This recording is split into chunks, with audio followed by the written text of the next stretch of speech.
Video 9 जून 2026 और आज हम बात करने वाले हैं रॉबर्ट कियोसाकी की बुक्स 21वीं सदी का व्यवसाय। तो यहाँ पे एक टॉपिक है, इसमें दिया गया है प्रकाश की किरण। तो यहाँ पे जो महत्वपूर्ण चीज़ है वो ये बताई गई है, भैया मंदी का जब दौर आता है, जब 2009 की मंदी जब आई थी, पूरे बैंक बर्बाद हो गए थे।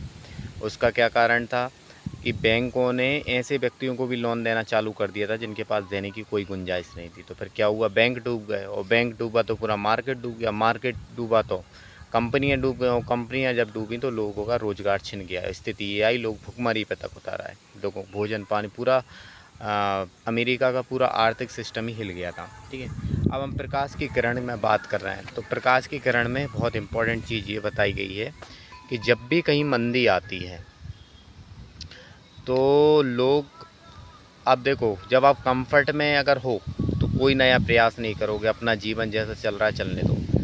जब परेशानियां आती हैं तो आदमी सबको छोड़ छाड़ के रोज़गार की तरफ भागता है। जब आपके पास देखो खाना मिल रहा है जब तक ठीक है, नहीं मिलेगा तो क्या करो, कहीं ना कहीं जाओगे, प्रयास करोगे नया कहाँ से आ सकता है।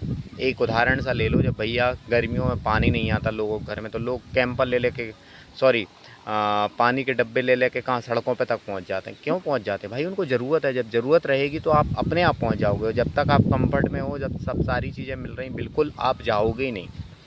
ठीक है, तो यहाँ पे ये बताया गया है कि प्रकाश की किरण जब अर्थव्यवस्था डगमगाती है तो कई लोग बहुत आगे बढ़ जाते हैं, क्योंकि अंदर कुछ करने की चाह रहती है, तो ऐसे व्यक्ति बहुत आगे बढ़ जाते हैं।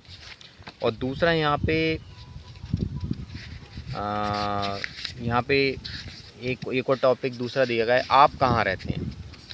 देखो, यहाँ पे कई तरह की मानसिकताएं बताई गई, 4 तरह की मानसिकताएं। एक तो जो है वो नौकरी के भरोसे रहते हैं, अपने बॉस को गाली देते हैं, फिर सोचते हैं कि स्थितियाँ सुधरेंगी, मैं कुछ आगे बढ़ जाऊंगा, कुछ होगा, लेकिन ऐसे लोग कुछ करते नहीं है, तो जीवन भर इनका इसी में निकल जाता है। ये लोग गालियाँ ही बस देते रहते हैं। दूसरा ये लोग हैं, एक और किस्म के लोग दिए गए हैं कि ऐसे लोग एक रिस्क लेते हैं। एक क्वाड्रेंट वो नौकरी वाला बी रहेगा, भैया रिस्क लेते हैं छोटा सा, और कुछ उद्यमी में थोड़ा बहुत क्रिएट करते हैं। और तीसरा देते हैं अल्फ़ा मेल, जिनको खुद के ऊपर विश्वास रहता है, जिन्हें लोगों की इतनी कोई परवाह नहीं करते, कौन क्या सोचेगा नहीं सोचेगा, और ये कुछ बड़ा रिस्क लेते हैं और बड़ी बड़ी कंपनी यहाँ खड़ी कर देते हैं। और नतीजा क्या होता है, बहुत आगे ये लोग चले जाते हैं, बहुत आगे लोग चले जाते हैं। ठीक है, इनका माइंडसेट बहुत गजब और क्लियर रहता है। ठीक है, और यहाँ पे एक चीज़ दिया है कि नौकरियाँ बदलना ये कोई हल नहीं है। नौकरियाँ बदलने से क्या होगा, आप कितनी भी कड़ी मेहनत कर लो, आपको मिलेगा बहुत से ज़्यादा तो कभी मिलने वाला है नहीं है। तो नौकरी नौकरी होती है भैया। ठीक है, तो सही समय है, देखें, संभावनाएं देखें, कहाँ क्या चल रहा है, क्या अपन कर सकते हैं, बिल्कुल अपन करें। कुछ नई चीज़ जब तक क्रिएट नहीं करेंगे कहीं कुछ नहीं मिलने वाला, तो नया ट्राई करें। ठीक है, अब हम आते हैं इस बुक के कुछ मेन पॉइंट पे, उसको अपन कवर करते हैं क्या क्या दिया गया है।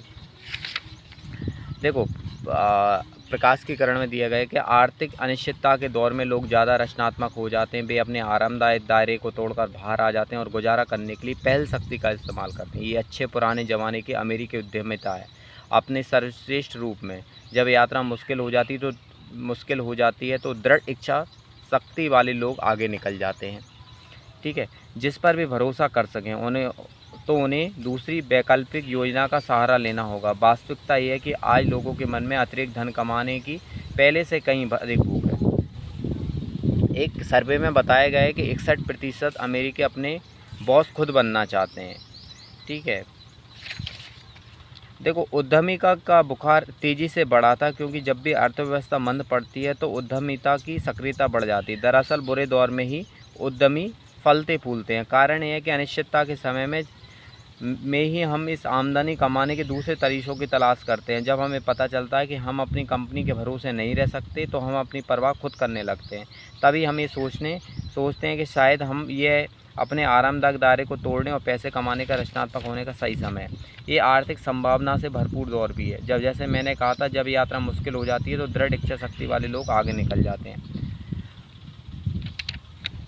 ठीक है, फोर्ब्स पत्रिका के अनुसार अमीर वो होता है जो साल में कम से कम 25 लाख रुपए कमाता है, वो गरीब की श्रेणी से ऊपर है। और अमीर वो होता है करीब करीब 60 लाख रुपए सालाना जो कमा रहा है। ठीक है, ये क्वाड्रेंट की बात करी गई है। तो thank you so much, you are doing good, thank you so much everyone, thank you.